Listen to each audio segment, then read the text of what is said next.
Financial கோல்னாலே நெறைய பேருக்கு புரியல. அப்படின்னா என்ன சார் அப்படின்னு கேட்குறாங்க. முக்கியமா நம்ம வந்து ஒரு ரிட்டயர்மென்ட் பிளானிங்க்கு, நம்ம ரிட்டயர் ஆயிட்டா நமக்கு ஒரு பணம் வேணும். அதுக்கு, சில்ட்ரன்ஸ் மேரேஜ்க்கு, சில்ட்ரன்ஸ் எஜுகேஷனுக்கு, இதெல்லாம் ஒரு காமன் ஃபினான்ஷியல் கோல் அப்ளிகபிள் டூ எவ்ரிஒன். சில பேருக்கு எமர்ஜென்சி ஃபண்ட், ம். ஏஜ் ஓல்டா இருந்தா ஏதாவது ஆப்பரேஷன் கிப்பரேஷன் வந்தா என்ன பண்ணணும்? அது மாரி ஒவ்வொன்னுக்கும் நம்ம பிளான் பண்ணணும். அத பிளான் பண்ணி தான் இந்த இன்வெஸ்ட்மெண்ட்டே ஸ்டார்ட் பண்ணணும். நான் எஃப்டில போட்டா 6% வரும். மியூச்சுவல் ஃபண்ட்ல போட்டா 8% வரும். இப்ப டிஸ்கஷனே போனீங்கன்னா, ஒரு ஃபினான்ஷியல் அட்வைசர் டிஸ்கஷன் போனாலே, அவங்கள்ட்ட என்ன பேசுறாங்க? சார் எவ்வளோ சார் ரிட்டர்ன் வரும்? இதான் ஃபர்ஸ்ட் கொஸ்டின். என்ன ஃபிக்ஸ்ட் ரிட்டர்ன் எதிர்பார்க்குறாங்களா சார்? இப்ப எஃப்டி மாரி எஃப்டின்னா 8%. ஸோ அதே மாரி ஃபிக்ஸ்ட் இதுல வருமா? ஆமாமா. வந்துரும்ல சார். நீங்க சொல்றதுனால தான் நான் இன்வெஸ்ட் ம். பண்றேன் அப்டிம்பாரு. இன்னும் சில பேர் சொல்லுவாங்க, சார் நீங்க எதுல சொன்னாலும் நான் போட்டுறேன் சார் அப்டின்ட்டு. அந்த மாரிலாம் கிடையாது.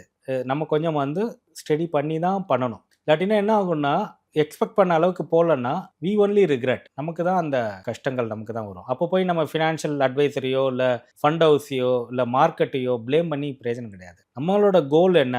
நம்மளோட ரிஸ்க் டேக்கிங் எபிலிட்டி என்ன? நம்மளால எவ்வளவு சேவ் பண்ண முடியும்? லாங் டெர்ம்ல எவ்வளோ பண்ண முடியும்? அந்த மாரிலாம் நம்ம பார்த்து தான் பண்ணணும்.